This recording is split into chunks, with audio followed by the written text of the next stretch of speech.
นิทานชาดกเป็นสมบัติล้ำค่าของชาวพุทธนิทานชาดกมิใช่เรื่องที่แต่งขึ้นเพื่อสอนคุณธรรมแต่นิทานชาดกคือเรื่องในอดีตชาติของพระสัมมาสัมพุทธเจ้าที่พระองค์ทรงแสดงแก่พระภิกษุในโอกาสต่างๆเพื่อเป็นแบบแผนในการทำความดีหลักธรรมที่ได้จากการรับชมและรับฟังนิทานชาดกนี้สามารถนำไปใช้ให้เป็นคุณประโยชน์ในการดำเนินชีวิตของตนเองและผู้อื่นชาดก500 ชาติ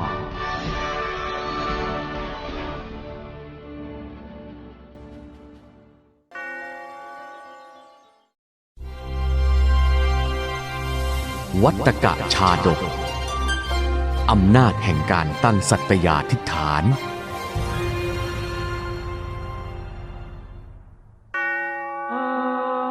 ครั้งหนึ่งในสมัยพุทธกาลพระสัมมาสัมพุทธเจ้าได้เสด็จไปยังชนบทแห่งหนึ่งในแคว้นมคธพระพุทธองค์ทรงนำหมู่ภิกษุสงฆ์เข้าไปในป่าลึกเพื่อแสวงหาที่สงบกระทำรุกขมูลเจริญภาวนาสู่วิถีแห่งวิโมกขธรรมดังเคยปฏิบัติแต่นานมาขณะนั้นบริเวณป่าที่หมู่สงฆ์นั่งเจริญภาวนาอยู่นั้นได้เกิดไฟไหม้ลุกลามขึ้นจากแนวไฟเล็กน้อยเพิ่มบริเวณเป็นมหันตภัยบริเวณกว้างและในเวลาไม่ช้าไฟป่าก็โหมเข้าล้อมพระสัมมาสัมพุทธเจ้าและภิกษุทั้งหลายไว้โดยรอบมิเห็นช่องทางจะรอดออกมาได้เลยภิกษุรอบนอกได้กลิ่นควันและเริ่มรู้สึกร้อนจึงพากันหยุดภาวนาท่านได้กลิ่นเหม็นบ้างหรือเปล่าใช่กลิ่นน่ะใกล้เข้ามาทุกทีผิวกายนี่ร้อนเผาเหมือนยืนหน้าเตาไฟเอ๊ะ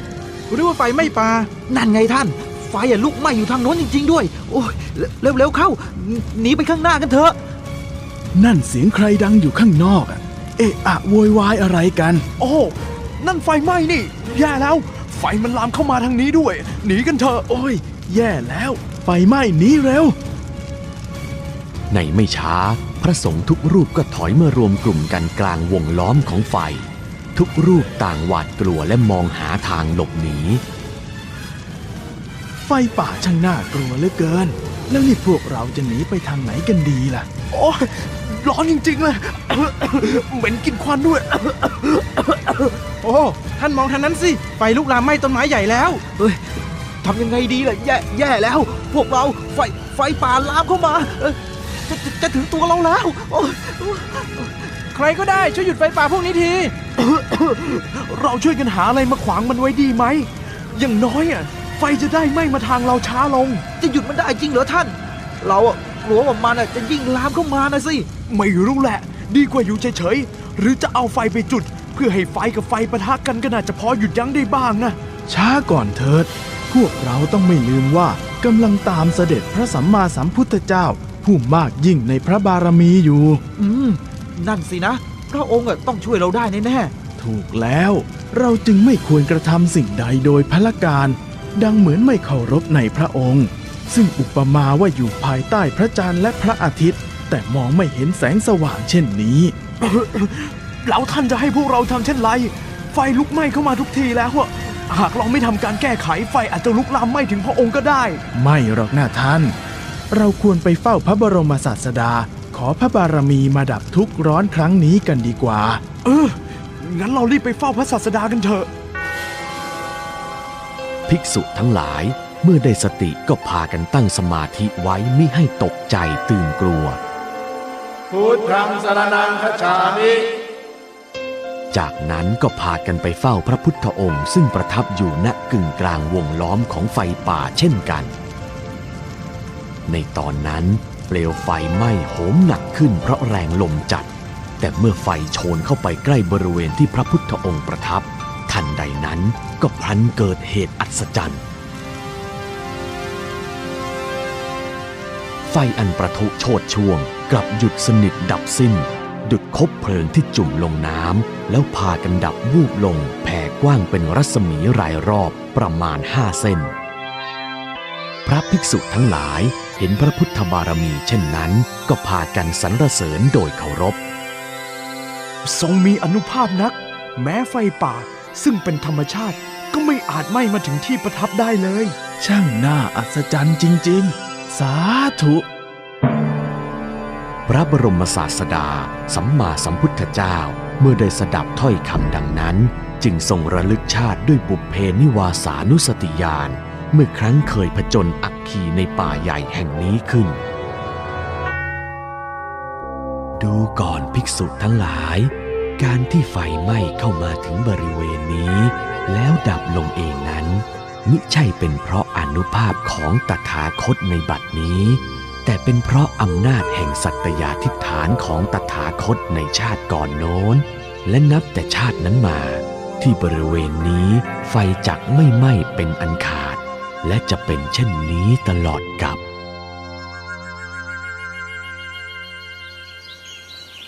อดีตการณผืนป่าใหญ่ในมคธรัฐแห่งนี้ยังมีนกคุ้มคู่หนึ่งสร้างรังอยู่กลางพื้นโดยมีผืนป่าโอบล้อมไว้รายรอบอยู่ในนี้นะจ๊ะลูกแม่จะฟักเจ้าให้เติบโตเป็นนกที่แข็งแรงพ่อนกเมื่อกลับมาจากหาอาหารก็มาเฝ้าดูแม่นกกกไข่ทุกวันแม่จ๊ะพ่อกลับมาแล้ววันนี้ลูกเป็นยังไงบ้างล่ะจ๊ะแม่จวนจะออกมาจากไข่แล้วละจ้ะพ่อดีใจจังเลยเราจะได้เห็นหน้าลูกของเราแล้วนะจ๊ะแม่ใช่จ้ะพ่อนกและแม่นกต่างก็ตื่นเต้นใจจดใจจ่อรอดูหน้าลูกแต่แล้วชะตาร้ายก็มาเยือนเมื่อวันหนึ่งมีไฟไหม้ป่าในวันเดียวกันนี้เองลูกนกคุ้มตัวน้อยก็ฟักออกจากไข่ออกมาได้ละพ่อจ๋าแม่จ๋าลูกออกมาแล้วน่าสลดใจยิ่งนักพ่อนกและแม่นกได้ทอดทิ้งลูกน้อยบินหนีไฟไปเสียแล้วพ่อนกแม่นกมิรู้เลยว่าลูกน้อยที่เขาทั้งสองเฝ้าคอยชื่นชมนั้นได้ออกมาจากไข่แล้วหนีไปก่อนเถอะแม่เราเอาลูกไปด้วยไม่ได้หรอกลูกยังไม่ออกจากไข่เลยลูกแม่ขอโทษนะลูกลูกนกคุ้มช่างน่าสงสารเพิ่งออกจากไข่แท้ๆขนก็ยังขึ้นไม่เต็มตัวปีกยังไม่กล้าขายังไม่แข็งแต่ต้องเผชิญหน้ากับไฟป่าเช่นนี้ดังถูกทิ้งให้รอความตายพ่อจ๋าแม่จ๋า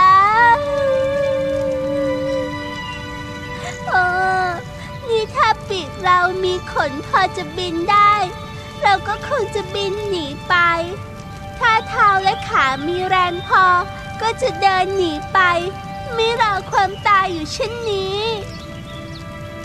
ลูกนกคุ้มอนาถกับชะตาชีวิตของตนมองดูร่างอันกระจ้อยร่อยไม่มีขนไม่มีแรงที่จะบินและเดินหนีกองไฟอันมหึมาได้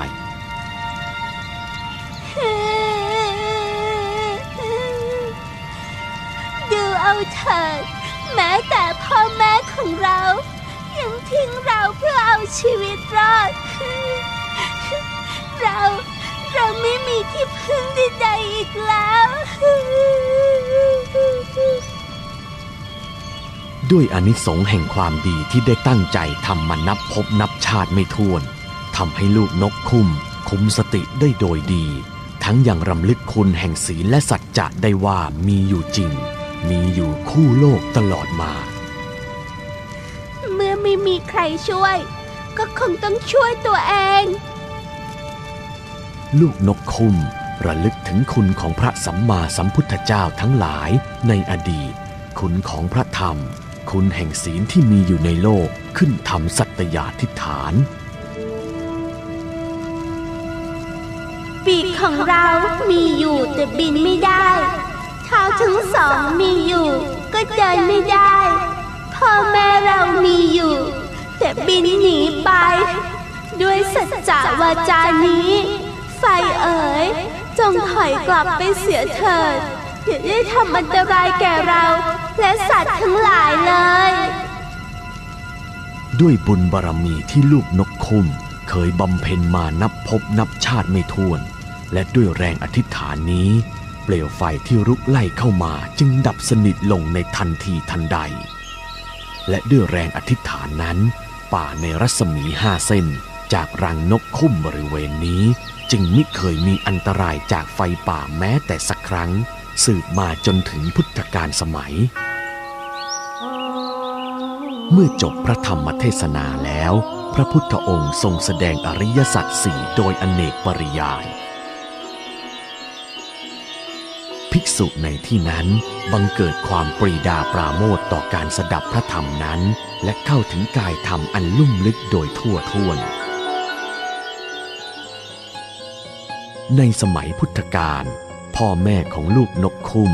กำเนิดเป็นพระเจ้าสุทโธทนะและพระนางสิริมหามายาพระพุทธบิดาพระพุทธมารดาลูกนกคุ้มเสวยพระชาติเป็นพระพุทธเจ้าสันติปักขาอัปปตนาสันติปาทาอวัญจนามาตาปิตาจะนิขันตาชาตเวทะปฏิกมะปีกทั้งสองของเรามีอยู่แต่ยังบินไม่ได้เท้าทั้งสองของเรามีอยู่แต่ยังเดินไม่ได้มารดาและบิดาของเราก็บินหนีไปเสียแล้วดูก่อนเปลวไฟท่านจงกลับไปเสียเถิด